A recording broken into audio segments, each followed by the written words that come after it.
What's up, guys? It's the bros here, back in Myrtle Beach, actually in the same spot at the same time, bringing you episode 36, which is a very special one to us. We kind of alluded to it last week. Not enough people talk about it. Mental health in our game, whether it's TCG, a competitive game on esports, anything that you compete internationally with and strive to get to a certain level has its own levels of burnout. Right, Tiger? 100%. And that's what we wanted to bring to you guys this time is that, yes, information about the game and playing and competitive levels and all that good, happy, fun stuff is important, but the bros care about your health and your mental stability.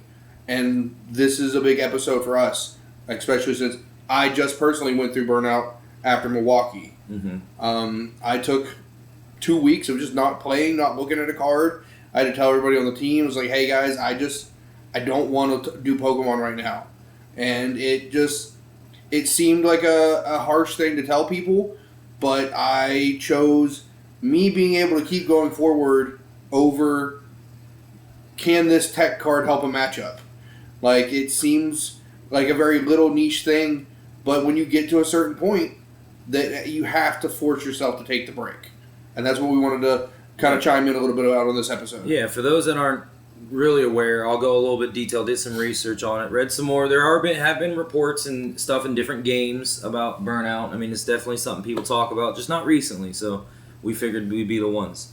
But as I got from this thing I read, competitive games on the international level can take a huge toll on a player in many ways, physically, mentally, emotionally, even financially, which then can add into the other two. Because if you're not able to go to these events that you feel you need to go to push for Worlds, you're going to be emotionally drained because you can't make it. Or physically drained because you're working your butt off to do what you can do to get there. 100%. And for those people out there who are on that side of the burnout spectrum to where you get burnout because you didn't get something, FOMO is real. FOMO is real. But like Tiger alluded to with his week after Milwaukee, having a lot of ups and downs there, took a couple weeks. We just moved, so getting acclimated to the area was nice. Me, on the other hand, I'm a little different of a social battery. I did, after going regionals and traveling and everything else like that, there's burnout on the judge side too.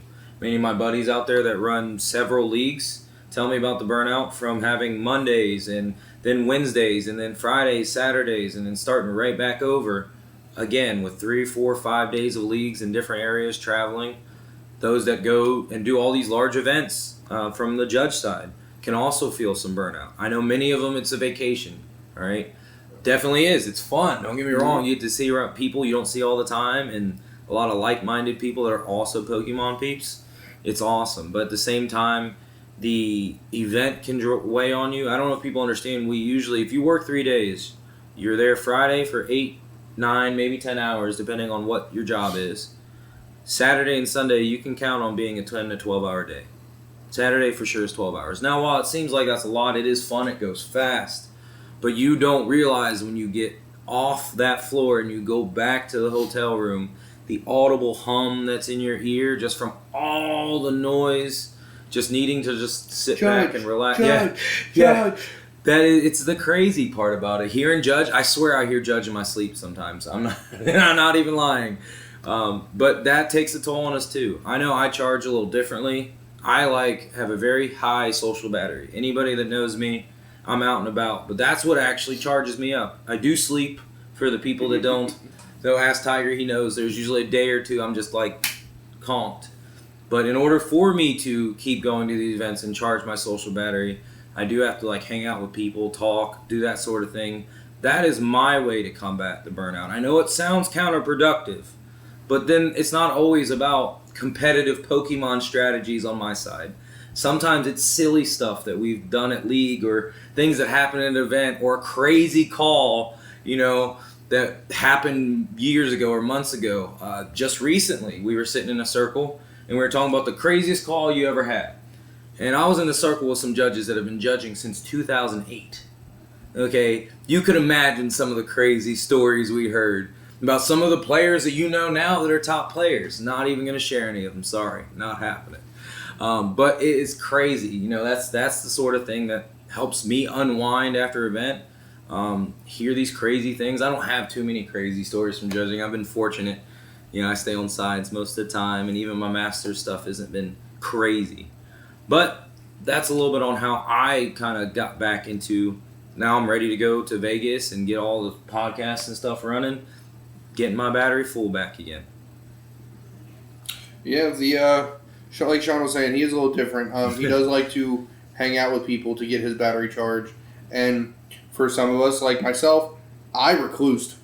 I stayed in the other than having to go to a few places on purpose, I stayed home. I didn't communicate with people. I just wanted to do me.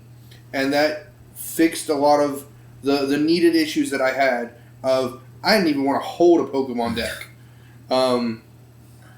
But then we found a local store now that we're here down in Myrtle, World Fire Games.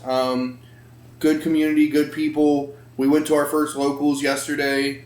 Both of us went 3-1 out of a 4-round event. It was nice to meet a bunch of new people that were just open, warm, happy to have new players there. It's a very big difference than some locals you go to where everybody's like, oh, these people are new. We're just going to stomp them out and go back to having our regulars. And it doesn't help that, you know, I've got my staff hat on, my World Championship shirt. Like, when I go to events, I like to wear my Pokemon stuff. It's not a show off or like, hey, look at me. It's like, I got this from wherever I got it. I like to wear it and play it. Sometimes we walk into leagues and it's like, oh, crap. And we get like the best of the best and nobody talks and it's crazy. This one, no, Wildfire was very welcoming. I can't wait to go back next Wednesday. Kind of sad we're going to miss out on their Sunday stuff, but we're doing some other things around town. But no, it was talking to some people. I showed them the Twitter and YouTube, and like, I've seen you guys. And it was really refreshing to see new players and people that actually have heard of us and were willing to, you know, even listen more. Tell us some, they were talking about the stores around, letting us know where we need to go, giving us some great advice. Super excited. Yeah, so going with that, that's kind of more of Shawn's way to recharge is meeting new people that are healthy for your environment. Because not every person you talk to is going to be good for your mental health. So make sure that you take the time, if you are in a burnout, if you are in a rut, if you're in a new area, to scope it out. Make friends, the right friends, and then move forward. Yep. And one of the best ways to understanding a problem, or to battling a problem, is understanding it. So one thing with burnout, some people may go, oh, I'm not burned out. You know, I'm fine. I'm good. Let me give you a couple examples of what can cause burnout. Maybe you might think twice. Lots of the competitive pressure before, during, and after event can cause burnout. Let's break that down a little bit. Before, up to 2 weeks before, you're probably playtesting hardcore. If you got a group, you guys are running matches, you're going to locals, you're crashing cups and challenges, even if you don't need the points, just to do it, right? That's adding pressure on. Then you get to the event, and say your practice was perfect, flawless. Get to the event, 0-3. Boom, you're in a bottom spot. Now, after the event, you're down on yourself because you had all this solid practice, and then all of a sudden it didn't pan out in the regional, which is a much larger level than any local area that you're in. I don't care what local area you're in. You're not going to find anything with the skill level that these regionals have now. You're just not with 2,000 to 4,000 people, depending on, more like 3 to 5 now. Yeah. Because it was 2-7 at Milwaukee, and that was the lowest one so far this year. Yeah. So you're not going to find any type of competition to replicate that. So I'm not saying your practice isn't good, but you can't necessarily say, oh, my practice is perfect, I'm going to top this event, not top it, and then be down on yourself. You got to be able to find a middle ground to understand that, hey, that's how the matchups went, that's how this went, I could have done this a little better. Not to beat yourself up about it, but find ways to make it better. To go on with that one, that's exactly what happened to me. I was grinding, I was testing, I was doing coaching. So I was like, oh, I'm ready for this. I did Monterey, day 2. I was like, cool, first event, we're hitting good. Pittsburgh hit, 5-3, bubbled out. I was like, all right, well, whatever, it happens, it happens. Then Milwaukee hit 4-1-3. Bubbled out again. Granted, my saving grace for it was that for both of those events, there were people that made day 2 that ended up with the same amount of points that I did. That's a plus. For Milwaukee, I was 16 spots above the lowest ranked person in day 2. So that means that there were 156-ish, 160-ish players that went to day 2 that got the same top 512 that I did. So yes, it helped me a little bit, but it also made me realize those people went to day 2 and then got the same points as somebody who didn't go. Could you imagine that mental psyche on exactly what we were talking about? If you're one of those people that really breaks yourself down because you didn't do so well. Mm-hmm. If I was in that person's shoes and was like, oh yeah, this guy didn't even have to wake up and play in day 2 and have all the pressure, and he got the same points I got. Yep. It is. There are many different ways to look at this, but at the end of the day, the big thing to remember is that it is still a game, guys. Yep. And if you have to walk away for a day or two, or go hang out with some friends, play something different, just have a day to recoup and get through those thoughts. I know a lot of people are scared to deal with their own mental thoughts, but sometimes you just got to say, all right, cool, what did I do wrong? How can I fix it? And work it out. Yep. If it takes you a day, 2 days, a week, it's fine. Make sure that you are prepared to go to the next thing that you want to do. Very well said. The next side of this is travel. All right, these regionals are getting to... So I've been talking to a lot of people. They're getting larger. So with them getting larger, they can't do them in Hiltons and convention centers that they used to do them in. For all my old heads out there that know what I'm talking about, there aren't 400, 600 player tournaments you can throw into 2 halls of a Marriott, and it's totally fine because they wake up, come down, play, and go back. So now we're adding in these large convention centers in these larger cities. So I mean, what we got coming up: Houston, Orlando. We just had Milwaukee, Pittsburgh, Toronto. Those are all big cities, right? With big cities come high price tags of lodging. Okay, for the players that are paying their way to go, not sponsored. That can be a lot. So then what do? They stay farther away. Mm-hmm. When they stay farther away, they add travel. They add this. Then you got flights. When you're trying to manage flights, trust me, I know all about it. Getting that cheap flight, staying in an airport for 12 hours because you're stuck there and that was your plan because it was a cheap flight, that takes a toll. So if you're one of those people that plan travel that way, understand that that's going to add to the burnout. Because you're not going to have the rest. You're not going to have the relaxation you need to go and play in that tournament. There's been many times, me and Tiger have talked, I've been fortunate enough that the most events, staff gets my hotel covered. I'm right by it within walking distance. There's been multiple times events have not gone great because of your rest and relaxation. You want to tell the crowd a little bit about that? Oh, there's been plenty of times. I know, pick one. We'll use Milwaukee. I definitely think I could have done better if I had a little bit less stress getting there. So a lot of people on Twitter saw that I was going to throw a few $100s out if somebody would come pick us up and get us to Milwaukee. We got to Chicago, and the airline had a huge delay to where we weren't going to be flying out till 1 in the morning. And at that point, there'd be no rest at all to come in and play. So we were scrambling for 2 hours trying to find something. And finally, we got some suggestions from some good people on Twitter to get an Uber. And we gave the guy a $70 tip because it was going to be his only drive for the night. But we're sitting in a car with a guy we don't know for an hour and a half drive to get there to basically unload, decompress, and then start all over again by going straight into an event. Do I think that had an effect on my play for the day? Yes. Without a doubt it did. I mean, you can say it doesn't, and there's been times people have made amazing runs after 0 sleep. Don't get me wrong. Yes, 100%. But that plays a part in your prep. There was one time as a group, we went to Pittsburgh. I remember this past 2 years ago. 2 years ago, we went as a group of 10 people to Pittsburgh. This was crazy. And our B&B host double booked the B&B and gave it to the other person. So we had 10 people scrambling at 8 o'clock at night trying to figure out what we were supposed to do, because we were like, we all went to the convention center, we checked in, we got our stuff, and then we went to go eat, to go relax and talk about making sure any last minute deck checks. We did 0 deck testing the night before because we were all scrambling for a place to stay, and we ended up getting thrown in 3 different spots, which made it hard for us to get back to the center in the morning because we didn't bring that many cars because people carpooled. Yeah, I had to drive.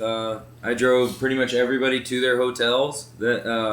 We had 2 cars, so there's 2 people doing it, but I was the one that drove most because I was judging the next day, so no big deal. Mm-hmm. But yeah, I remember dropping everybody off. I didn't get back till like 2 in the morning, so I can only imagine, like, as I drop people off, how much time do they actually get to rest? Yeah, because they're still in panic. You have to come out of panic mode, then you have to calm yourself down to go to sleep, and then you have to hope that you got enough rest for the next day. So plans affect burnout. They do. Because if that happens back-to-back times, you're just, do I even want to do this anymore? Are my plans going to fall through? Is the plane going to get delayed? Is my B&B owner going to double book it? Is my hotel going to be a roach motel? Like, that's so many factors in going into an event that is not necessarily based off of anything you can control. Yeah, no, I mean, that was completely out of our control. To give a little context, we paid for this B&B. Everybody paid. One person who paid for the whole thing ahead of time, 2 months before. So this B&B owner was paid already. But like Tiger said, because we went and did our stuff first, and this other group who got into the house, they tried to put us in a smaller house. It was like 2 bedrooms with 10 people. We were like, this is not it. So it all worked out as far as lodging and everybody sleeping wise. As far as the event, I know Owen was definitely affected. One of the seniors we took, he was a family friend I knew, and he was playing in his first regional, and like I was taking care of him, me and my son. They were kind of just hanging out because they knew each other, and he had not a great day. I mean, for his first regional, because like we were juggling around. I mean, quite literally sat in Permanis for an hour and a half. We had out of nine players, we had 1 drop because he in the morning was so still discombobulated because of because everything was in his name, so he was taking care of a lot of the B&B stuff. He literally dropped from the event because his mental and physical was sick from dealing with so much stress the day before. Yeah, I mean that man was on the phone for hours. And then that left 8 of us that were playing 0 day 2s. I'm not going to say it was because we weren't prepared. I'm not going to say it was because of the B&B issues, but I'm going to say that did have a big factor in it. Yeah, so summing that up, your travel, when you plan these trips, think about that. If you're traveling with other people, understand that you guys are going and have to figure out some time to rest and relax. Maybe even, I know I always harp on Tiger, an extra day. A lot of times when I travel, I like to throw an extra day there. I know sometimes it costs more. But in retrospect, the flights are usually cheaper Tuesday through Thursday. Most time people go to events on Friday. So in a sense where you are spending an extra day on possibly somewhere to stay, maybe getting a cheaper flight can offset that. Again, to each figure out what's best for you. Right. I know that's a strategy I use. Tuesday through Thursday is usually cheaper. I'm going to use a quick example. I got his permission for it too. Most players know who Cal Connor is. Regional champion of Toronto, top 16 world. Great guy. Good dude, cool dude. He travels so much, and even he gets the burnout. We were talking about it the other day. He was going to go to Lille this weekend, then Gdansk, then Vegas, and then LAIC. Jeez. That's multiple continents. Do you think this man has enough time to recover from each one of those? No. But right now he's in a spot where he wants to keep pushing and then he can take a break after LAIC. Because he's also still in college. So, balancing being a top player, an engineer student, and travel is a lot. And you think that he doesn't get burnout? You're wrong. They all do. It's just how they show it and how they deal with it.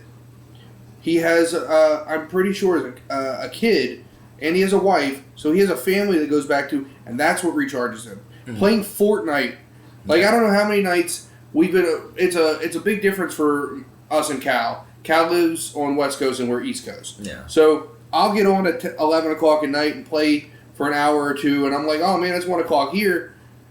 Well, that's part of my release is hanging out with friends, but when your people you're playing with are 3 hours behind you, it's only 9 o'clock where he's at. So like it's go time. Yeah, it's go that's time. That's the difference between and having friends in different areas because of Pokemon can affect your connections. So don't hold that against you for having a friend on the opposite side of the country. Use that to an advantage. If your downtime is to play some Fortnite or play on live casually with some meme decks, that extra hour that you lost to sleep but gave you a memory to calm down and get excited back in the game, sometimes is worth the trade-off.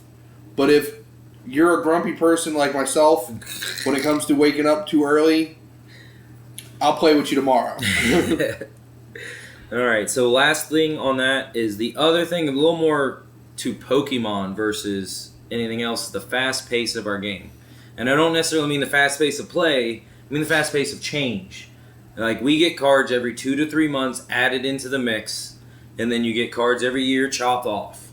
So, I mean, as that's happening, your favorite deck that may be running the meta all of a sudden gets a counter, and now it's not that good, and that's all you have built.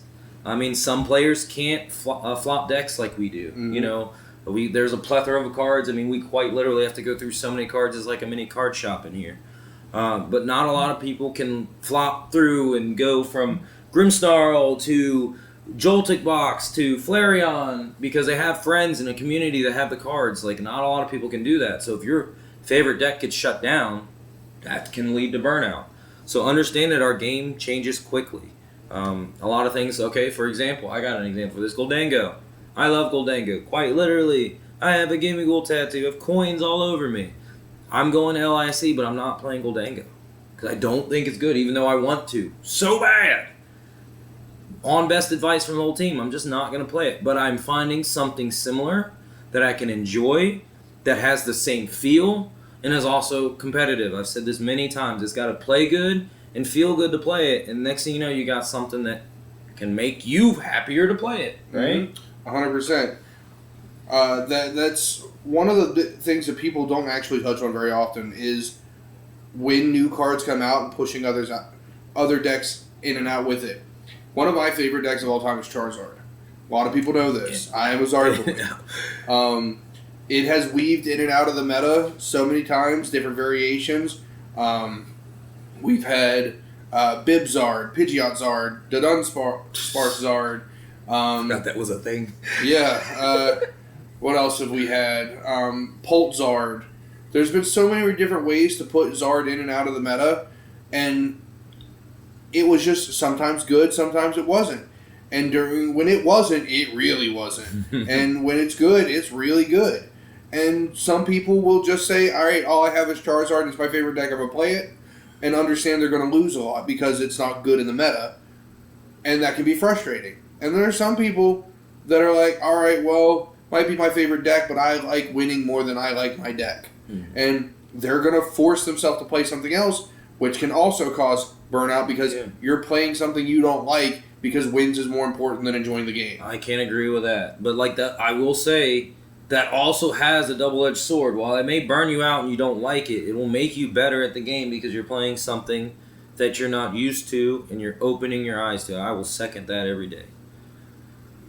All right, so yeah, we already kind of went over the player side of Burnout, like Tiger said. The judge side of Burnout, we went over that as well. Just going to a lot of events and like there is a burnout on that side too. Not as obvious as others, and it can be tough to find that fire. But we gave you guys some ways to combat burnout in our talk. But to summarize, the most obvious: take a break.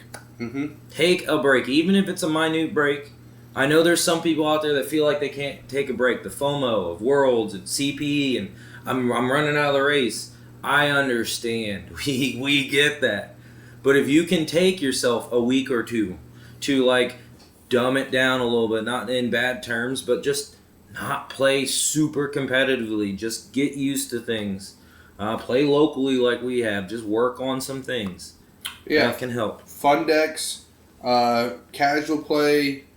Just take it slow. Secondary format. That was the other note I got there. I mean, not to jump to different disciplines, but maybe go play some VG. I mean, Legends ZA just came out. I know a lot of people are playing that right now. That could be a great way to decompress from the actual card game by playing some core game.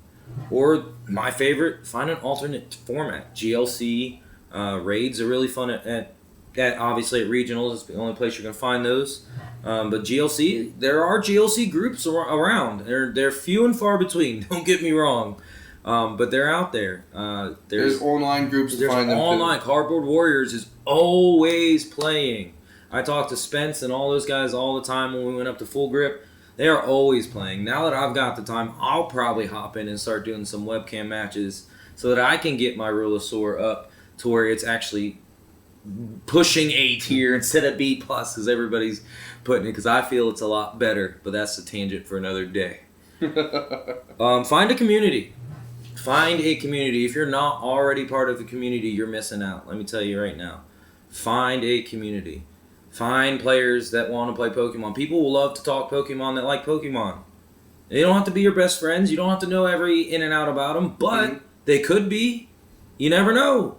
But if you go and find a community, you find a weekly place to play, whether they just have locals on Sunday or they have their challenge on Saturdays or a building about whatever it is. Go to an event, meet some people. What's the worst thing that happens? You play some cards, you leave, and that's it. Don't feel bad if no one talks to you. Like I said, we've gone places where people haven't said a word to us until we open our mouths. 100%. And just to give a little history lesson on Shawn and I, because of that, Shawn and I actually met Pokemon-wise.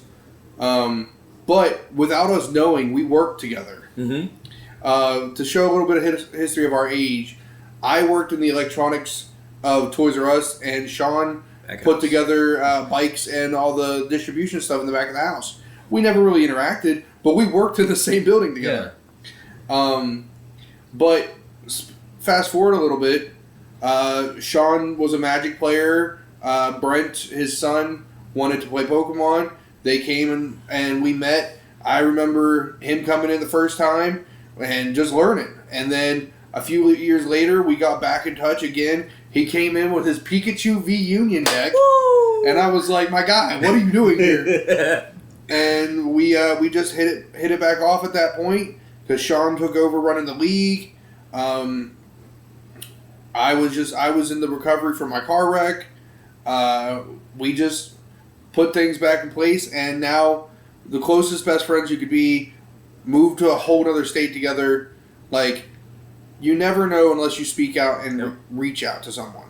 Yeah, I mean, I'm a better player and judge because of it now. Now, after I've done all this work the past few years to become the judge, that like I'm sometimes when I go on the floor, I don't even think, and I don't mean that as like I'm brain dead. I mean, I've had so many of these experiences, I don't have to think about it. I just go back real quick. Oh, this is how we did it last time. Boom. Has it changed? No. Cool. This is how we do it. But as a player now, I'm able to start adding into... Last night, I actually did a pretty cool play against the Mega Lucario where I actually knocked out a Mega Lucario with a Soul Rock because I did enough damage with the Ceruledge to then do it the next turn, and then was able to get enough energy to straight knock out the Ceruledge 350. He was over my shoulder. I felt the presence, but I was playing, and I felt like I did right. And that's a testament to finding a group, getting better in the community, and now I don't feel so burnt out about the game from any side. I know from player side I'm almost never burnt out because I don't get to play much, But I'm excited to do all these things we're doing in the next couple weeks. And just for tidbits, we were using FCBCs to play with there. Our card sleeves were powered by FCBC armor. Yep. So for all you guys out there, you'll start seeing more of that graphic on our streams. It should be here. I'll put it in. It's not on what I got pre-recording, but I'll get it on after edits. And then you'll see a lot more of that. We're going to add it to our shirts too. We're going to figure out how the best way to add it to our shirts, whether we get new ones or maybe get a patch or something. That'd be cool too, to have a patch ironed on or stitched on. That'd be sweet. But yeah, the bros are powered by FCBC. Alright, so aside from all the burnout talk, we hope you guys enjoyed that, because that was part of our mental health that we were talking about. We literally were sitting around like, that'd be a good part of our episode. The bros care about you. Yes, but now, to get back to what a lot of other people want to see, some meta stuff. So we don't have a ton of tournaments. Milwaukee happened, Pasco, I got back from TwitchCon, there was nothing competitive Pokemon there. But we do run online tournaments on the Limitless online tournament system. They used to be Tuesdays. I'm changing it to Tuesday nights and Wednesday afternoons. It works better that way because I basically finish one, do stuff, go to sleep, wake up, finish the other. It's almost like a continuation. And we get a bunch of data from all those that we can share with you guys and hopefully do some deck profiles soon. But first thing, we're going to flop screens here. Put us in a little look. We're in a tiny bubble. Bubble. Okay, but we have right here the meta game from our late Lucky Draw Weekly 29. This was the late one on Tuesday night, and you can see right here, this is the meta spread. Tiger, you want to go ahead and break some of that down for him? Alright, so we have 15 people playing Mega Absol Box, which is about a little under 10% of the spread. With a 43% win rate. So it was the most played deck, but it actually went negative overall from how many people played it. And that could be anything from new players picking it up and learning the complications to just in general bad matchups. Gardevoir coming in second with most played at a little over 8%. Now, it did have a positive win percentage. Mm-hmm. It is a high skill deck, but it's also been out since the beginning of Scarlet and Violet. It's been out for so long. So people have been able to kind of perfect their craft with that. So that does show why it's having a higher win percentage. And then we've got third with Grimmsnarl and Charizard tied for third and fourth at just under 8%. But it shows Grimmsnarl had a better percentage. Yeah. And that may be because of the rise of the Gardevoirs there, that Grimmsnarl would have a better fight into it. Charizard did not have as good of a time there. Mm-mm. And that could be a lot of different factors. Could be just Charizard does take a little bit of setup, and if you get item locked out of your setup, you just don't play the game. Also, it's been a while since Charizard has been fully functioning back into the meta. There's two versions of it playing right now: the Dusk Noir build or the Monkey Dory build, and it doesn't want to separate those because they're still Charizard Pidgeot. So it could be a factor of one version did worse than the other. But let's go ahead and jump over to see what top 8 this event. Yep, so right here we got our standings, and we'll scroll down just a little bit so we can give you guys a good view. So it was the Poltnor that got first place with a perfect 8-0. Coming in second, you got a Guardy, 7-1. Looks like there's a bunch of 7-1s there. They're going to round out the top 4. It goes Guardy, Lunarock Goldango, Grimmsnarl, and then Absol Kangaskhan. All at 7-1. 6, 7, and 8 were 6-2s, battling out with the highest opponent's win percentage. You had a Guardy Jelly, Goldango Lunarock, and then finishing out Grimmsnarl Foxlass. So what this shows, Dragapult wasn't even in the top 5 most played decks. Mm-mm. Does this mean that this is Dragapult's time to shine again?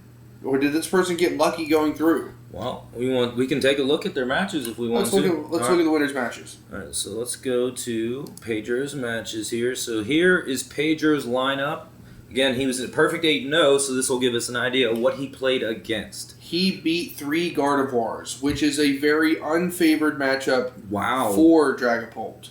And for those that don't know why it's an unfavored matchup, it is the Clefairy EX that Gardevoir gets to play. To mention 2 of them are top players, too. Yes, 2 of them were in the top 8. He literally beat the person that got 2nd place. Mm-hmm. That was the final match. Yes. That I remember watching. Not watching the match itself because it wasn't streamed, but I remember looking at the ticker and being, oh, okay. This is it, because they were both 7-0 going into that. So it was winner take all. Right. But back to what we were saying with the Clefairy. The Clefairy makes Dragon Pokemon have a Psychic weakness. What is Gardevoir deck? A whole bunch of Psychic Pokemon. Yeah. And then in combination of Monkey Dory throwing the damage counters back onto the other side, the combo play of Clefairy plus Monkey Dory plus Mew EX. Mew EX can copy any attack of your opponent's active Pokemon. Mm-hmm. So Clefairy makes Mew hit for weakness. Okay, so that's 400 onto the active Dragon Pokemon, and it still gets to drop 6 on the bench. Well, you've got to put damage onto the Mew to power it up. So a Monkey Dory can move 3 of that to a bench Dracloak as well, and then you can KO the active Dragapult and put 6 damage counters onto that Dracloak on the bench, and you just wiped their whole energies, wiped all their attackers off board. That's impressive. I didn't even think of it that way. But yeah, for him to beat 2 of them in his route to 8-0, that's pretty good. He also beat a Guardy Jelly, which might even be harder for them because it's an item lock ability, but Jellicent hits for 160 with its full kit of energies. Shawn, how much HP does Dragapult have? 320. And if we do 160 times 2 because of weakness, how much is that? 320. So we get a KO on the Dragapult, and they're still item locked. Jesus, that is crazy. I never thought of it that way. I mean, I guess I haven't seen it that much. Haven't really played as much, but yeah, that's crazy. Wow, so Pedro, good on you. You know, taking the tough road to get there, too. So a little backtrack here. Anybody else we want to look at in the 29? I mean, that's the rest of it looks kind of mid, to be honest. The Chinpao. Chinpao is cool. It is. Let's just look at the list. How about that? Daniel Sopka, Sopko. I hope I'm not messing that up. We'll do it this way. He posts a lot on Twitter. Image will be better. He's been talking about Chinpao for a little while. Maybe he cracked the code. It's something that we don't see as much anymore, but it's possible that we've cracked the code with this new the Surfing Beach Stadium. It lets you switch a water Pokemon for a water Pokemon. So two Shivery Chills. Yes, you can do 2 Shivery Chills in a turn, or you can do a Shivery Chill and then switch into your water pond, power it up, and go, and then do it again the next turn by going Prime Catcher into a Chinpao, and then Shivery Chill, and then go back into the water pond and do it again. There's a handful of things that you can do here. Hey, Tiger, why is there Regigigas here? Shawn, do you know what the Regigigas does? I know what the Regigigas does. You want to tell everybody what the Regigigas does? The Regigigas does, we'll click it right here and we'll show everybody. The Regigigas does more damage to your opponent's Terra Pokemon. What's running wild in the meta right now? We've got Ceruledge, Dragapult, Charizard's coming back. Mm-hmm. That's and Terra box. So Flare and the Flareon Eevee hybrid box thing. So lots of Terras right now, and he's a colorless attacker. Yeah. How do we power it up? It's not a water Pokemon, Shawn. Baxcalibur attaches to anybody. Exactly. Baxcalibur's ability will let you attach water from your hand to any Pokemon, and that goes into the combination of what the Chinpao Surfing Beach does. And notice, this is 100 plus 230. That's 330. There's nothing. No Terra Pokemon can survive that without some type of a buff. Modification. Yes. Yep. So we'll go back one. I mean, I saw this and I was excited. I actually was about to text you, I think, during the tournament. I was like, look, Chimpao's back! I decided not to. I mean, I'm looking at it. I like Chimpao. Was always one of my favorites. I just worry about keeping the Baxcaliburs in play. And when you actually need them in play. There's one more really important Pokemon that kind of shuts this deck down that Regigigas can deal with. Shawn, can you think of who it is offhand? No, you threw me for a little. It is a Terra Pokemon with an ability that hates on Pokemon with abilities. Oh, yeah. Corner Mask. Oh, Ogerpon. Yep. Cornerstone Ogerpon is able to be knocked out by Regigigas because he does not have an ability. Mm-hmm. That is actually key because yesterday I was up against a Mega Lucario that had a Cornerstone, and I had to really work around it, boss around it. Why? Huh? Because of the ability. Oh, I guess it does have an ability. Ceruledge doesn't have an ability. I guess it doesn't. I didn't notice that. That was a mistake on my part. Because you're used to playing Goldengo. Yeah, I am. Look at that. But, hey, I still made it happen anyways. You did. Alright, anyways, let's go back here. Let's make sure that showed. Yeah, that showed. Alright, let's go back. So, back caliber. Chimpao, maybe coming back. Daniel Sopko. Did alright here. 6'2". He also placed in another event that some other people were talking about that he has been putting in the work for this Chimpao. Any other crazy stuff? Not really. The next one has crazy stuff in it. Alright, so we'll go to the next one we got here. And make sure it's shown on your guys' screen. It is. So we got our Lucky Draw Weekly 30. This one ran on Wednesday at noon. So if you're ever free on a Wednesday at noon and you can hop on your phone and you want to play some live, we have tournaments running midweek. Please get in them. So there's a very big difference here. And just for you guys to understand, noon our time is playable time for people in EU area. I got an easier way to show this. Watch this. Look at the flags. Yes. So people outside of North America play during this one more effectively. So this is more important towards going into Lille, which is this weekend. Mm-hmm. So let me go back to the standings here. Well, the meta game. So we'll go ahead and let Tiger have the floor here on his meta game. I'm going to grab my water. Okay, so Mega Kangaskhan Absol Box is over 10%, almost 11% for this one, which is a little bit higher than our event on Tuesday. And it converted a lot better this time. So does that mean EU players are better playing Mega Absol? Not necessarily. If we go with what's left in the meta share at 60% win rate, that's really good. Next up, we had Ceruledge at 7.45. That's a way bigger jump than the last tournament we showed you from 1 to 2.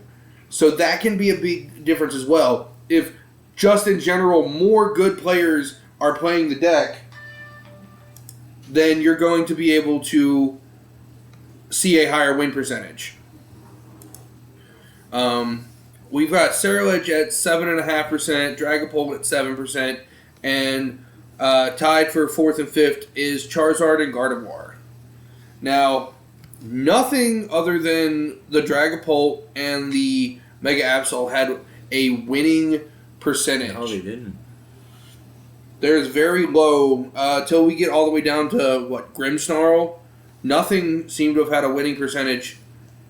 So that shows that the wide variety of decks is just a matchup roulette. Yeah. That hit a good match or you don't. Ooh, that's always the thing. If you think matchup roulette isn't a part of how people make it to the top, that is it. Is what they fall into and how they play it, but what they fall into. Let's see. Nothing else really crazy there. Mega Venusaur popping up. People are definitely going to play it. There's that Chimpao we were talking about. But nothing else really crazy. So we'll go to the standings. So let's see how everything finished. So we got Javier Tango with our perfect 8-0. The Mega Absol box. We got Dylan Bellon. Hopefully I'm not messing it up. 7-1 with the Mega Absol box. Alexandro Rodriguez, 7-1 with Ceruledge. Love to see it. Sneaky Golem, 7-1 with Grimmsnarl. Daniel Otero, 7-1 with Terrabox. And then rounding out the top 8, we got 6 and 2s, being a Slow King. Duh.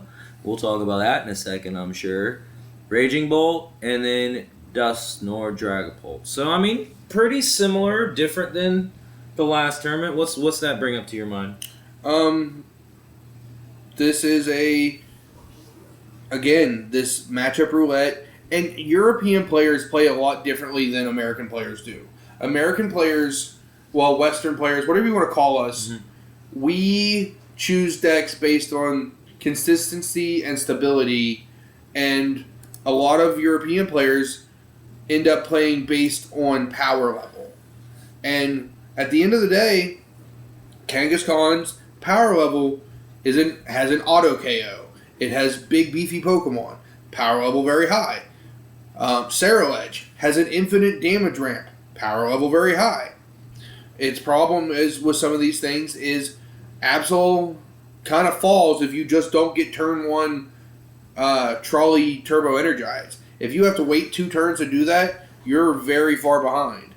Ceruledge, its problem is if you don't get rolling and at least swinging by 150 to 200 on turn 2, you're struggling unless you can get a turn 1 KO with a Soul Rock and then a turn 2 single prize KO with a Ceruledge to keep your prize trade up. You're sitting behind. Frostlass, Grimmsnarl Frostlass, high power level, low consistency. Now Lily's Determination did increase that. Big time. But it's still kind of a shaky deck. Terrabox, extremely high power level, but dies to Disruption. It doesn't play any draw cards. It's search, search, search. Some may play a research or a Iono, but like in general, it doesn't play draw cards. Next up is that Slowking. I've got no words for Slowking. We'll look at it in a second. We'll go on to the next one first. Raging Bolt, again, high power level. Now, Raging Bolt, in theory, should be the best deck ever created. Oh my gosh, it should be. But it loses to high strategic plays because it's very linear. Now, what does that mean? It means that Raging Bolt hits hard and goes fast. It does one thing. But it doesn't have a lot of counterplay versus Gardevoir, who has 1 prizers that can KO it. Dragapult, that can spread for 3 turns and then take a 6 prize turn and Iono you to like 2, making you whiff a KO on a Dragapult, means you just lost. So, like, in theory, it should be a really great deck.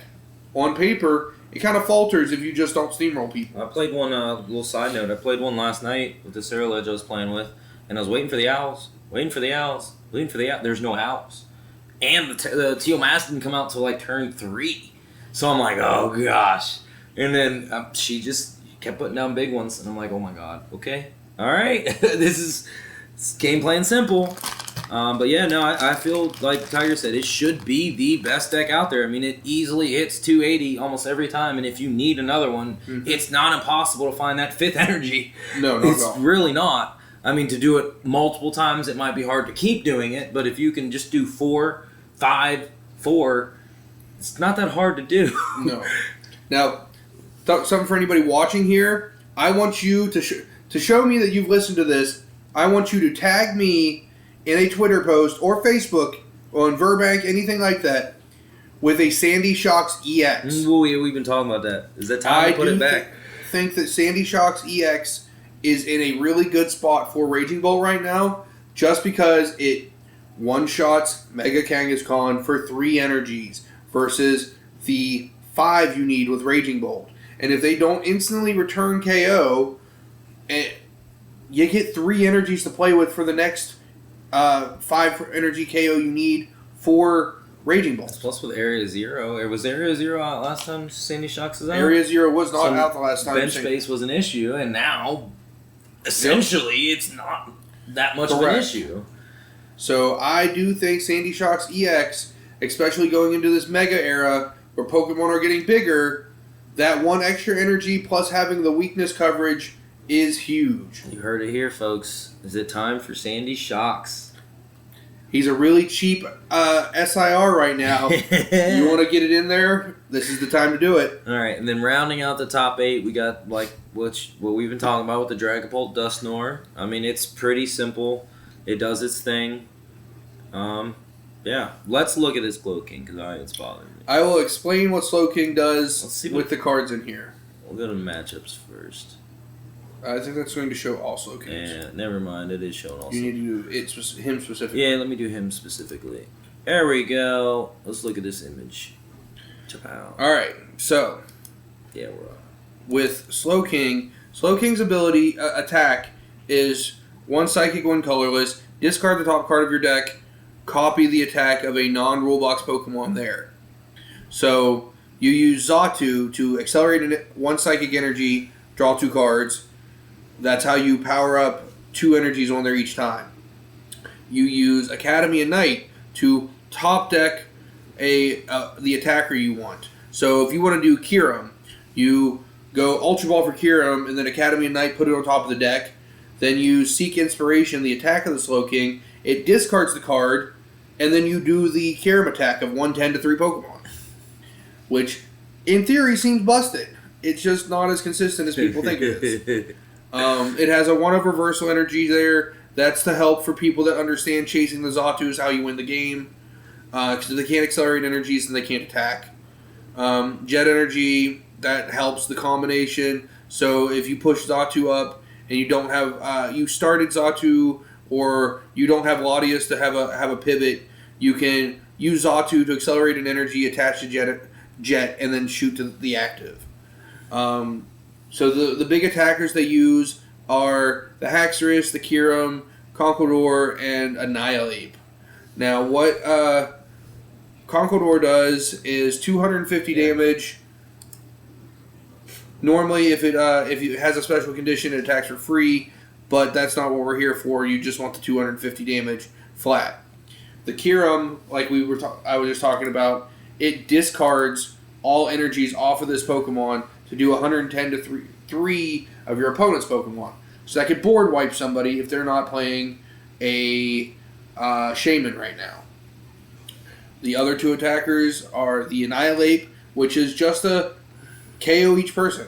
I die, you die. So that's a 1 for 3 trade off against Megas. Oh my gosh, yeah. I guess I can see the appeal of that now. And the Haxorus is a tech card to deal with some things. We've got the Crosscut, which isn't a super important one. If your opponent's active Pokemon is an evolution, does 80 more, so it's only 160. It's not super great. Now, something that might be Psychic weak, sure, it's fine. But the big one is the Axe Blast, because we Axe Blasted. If your opponent's active Pokemon is a basic, it is knocked out. It's donezo. So that can do the same thing as what the Annihilate would do. You're right. But you don't have to KO yourself against these basic 3-prizers. So Absol or Kangaskhan, these guys are just basic Pokemon that can get KO'd. Now, for anybody who doesn't understand how that works, it's not based on damage. Mm-hmm. This is an effect of an attack.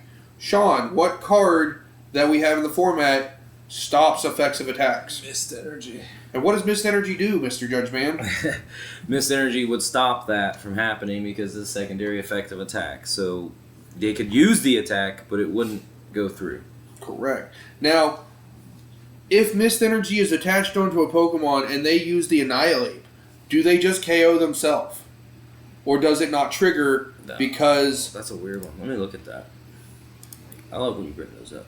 It just says both Pokemon are KO'd. Now, if they have a Mist Energy on theirs, does it just KO yourself in that instance? Yeah, as the card reads, because it's a secondary effect of an attack. Mist Energy stops the secondary on that Pokemon because the Mist Energy is attached. That one doesn't. So yeah, you would essentially KO yourself. I don't know what time or place it would be worth it for you to KO yourself, guys, but there you have it. This would trigger if they have a Mist Energy on there. You would just KO yourself. Does that mean Mist Energy stocks just go up? Yes, because Slowking is going to dominate the meta. I'm just but kidding. there is a Pokemon right now that does make a difference for. Like we were talking about. You want to bring up one of the Absol decks? Yeah, I got you. Now, it's an awkward name of an attack. We'll go back to... Just keep going. The Terminal Period. Like, they couldn't have created anything better than that. I gotta take the long route, but it's okay. Apologize about that, guys. Yeah, sorry. You get to see all the insides. Alright, now Mega Absol. Boom. Alright. Terminal period. If your opponent's active Pokemon has exactly 6 damage counters on it, that Pokemon is knocked out. Now, that's just like we were talking about with the Annihilate. This is an auto KO attack. And we were just saying, what card stops auto KOs? Mist Energy. Correct. Now, because of that, would that mean that if they announced the Haxor's attack that just KOs basics, is it just a wasted attack? Because does Absol has a Mist Energy on it? Yeah, it's basically moved into an attack phase because they announced the attack. It's the last thing you do in the turn. So the attack would go. It just wouldn't do anything. Just like when the Toadscroll, was it Toadscroll? No, it's just like when Toadscroll's out and you use Superior. You can discard those cards all you want, but you're not getting anything back into your hand. These cards playable. The attack's usable, especially if the energy is attached to it. But it doesn't do anything because of once that happens, the attack's announced. Cool, we go to the next stage to check for things. Mist Energy is hit on that check. Okay, well, it's blocked. There you guys have it. The judge man himself says it. Mist Energy stops terminal periods. Give it to your girlfriend. Shh, don't say that out loud. Oh, you did not. But also, it will stop any auto KOs. It also stops Dragapult spread. That's floaty. Only specifically to the Pokemon with a Mist Energy. So if you've got that Psyduck and you want to throw a Mist Energy on it, they can't target it with the Dragapult spread. Alright. But meta-wise, that's about it for what I've got on there. Everything else looks pretty standard. Everything's pretty standard. There's nothing crazy. Like, we already looked at Chien-Pao. We've seen the Slow King. Yeah, I'm not seeing anything. And I scoured through yesterday. Didn't really see anything else. So that's about it. But again, guys, the Lucky Draw Weekly. Here, I'll show you. We got tournaments coming up. Good time to show everybody. We got the Lucky Draw Weekly number 31. Now, mind you, I know it says October 28th. I need to change it to 29th. Tuesday afternoons are just tough, so I'm going to do them Wednesday afternoons. But the October 28th Lucky Draw 32, it's going to be open.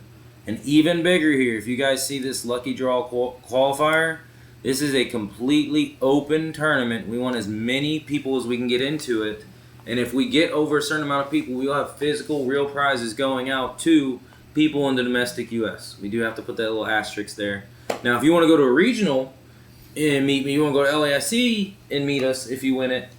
We'll bring it to you there. It'll be after LASC, but like that's my idea. If we are going to an event, we'll bring it to you there. But yeah, definitely. Or if you know somebody in the United States and we can send it to them, that makes things a little bit easier on our shipping. So again, let's make this tournament huge. The Lucky Draw Qualifier Quarter 2. We're going to have a finale that everybody goes into at the end of the year. It's going to correlate with XP in Worlds probably a week or so before. It's going to be good stuff, but I need people to participate and we can make it super great. I'm willing to give a bunch of staff stuff that I have just chilling. But you guys got to show up. All right, we'll go back to our large screen here. All right. So in recap, we talked a little bit about mental health, the burnout of the game. It's real. And this applies to any game. Anything that you're doing competitively on an intense level, internationally, or even just nationally, maybe even statewide. It's all playing a part into that. And then a little bit of metagame, right? 100%. Mental health is important, guys. Yeah, I don't have anything else on my notes here, so that's pretty much it and we're right on our time. Look at us. Right on time. But yeah, we got some, Challenge in a Cup this weekend? We do. Challenge in a Cup, so we'll have some more next week to tell you about that. If anybody wants, I can share the deck lists that I will be using. I'm going to be playing Dragapult for one of the events, and I'm going to be playing an updated Poison Archaludon deck for the other event. I'm just going to rock the Ceruledge, Drillbore over Blender. I don't care. Legacy saved my life last night, so that was the testing period. So yeah, I know Blender's cool, getting all those energies, but like I can Ultra Ball or even Gong for Drillbur, get 3 more in. I mean, guys, I was able to knock out a Mega Lucario, full flash for 350. So I mean, it's possible, and we took a Jet out for that Drillbur. So yeah, we cut out a retreat lock piece to add a more explosive turn. Because yes, it is only 3, but that is plus 60. And in the middle of the game, after you've done a bunch of thinning already, plus 60 could be the difference if you hit your KO on a Mega Absol or even just a mirror match, hitting that, oh, okay, I got 10 in there. Wow, that puts me at 230. Well, all right, I've got an Ultra Ball for Drillbur that got me plus 60. Now I hit for 290, and I one-shot my opponent's Sarah Edge. No, that's very valid too. But even early game, I was able, like we were talking about, if you can't get the energy in the discard with Sarah Ledge, you're in a hard spot. I remember you saying that. Drillbur is one way. If you have the extra bench space, I know it takes a spot. But there was times where I'm like, man, I'm just like 40 short. I've done everything. I've got rid of everything. I can't got these 2 energies I can't do nothing with. Oh, gong, Drillbur, 3, boom, knockout. So you can also pseudo blender your Drillbur if you need to. It's not a thing that happens very often. Sure gonna say. But you can Drillbur, Turo, Drillbur, and it will still get you 6 energies. I will say that it probably won't happen because you're digging through so much. There was one time I went to go get Drillbur, and I'm glad I looked first because I was like, oh yeah, there's Drillbur, and 1 fighting energy. Never mind. We will find that later. But guys, that's it for us here. So, we'll see you next week. Stay lucky. Stay lucky.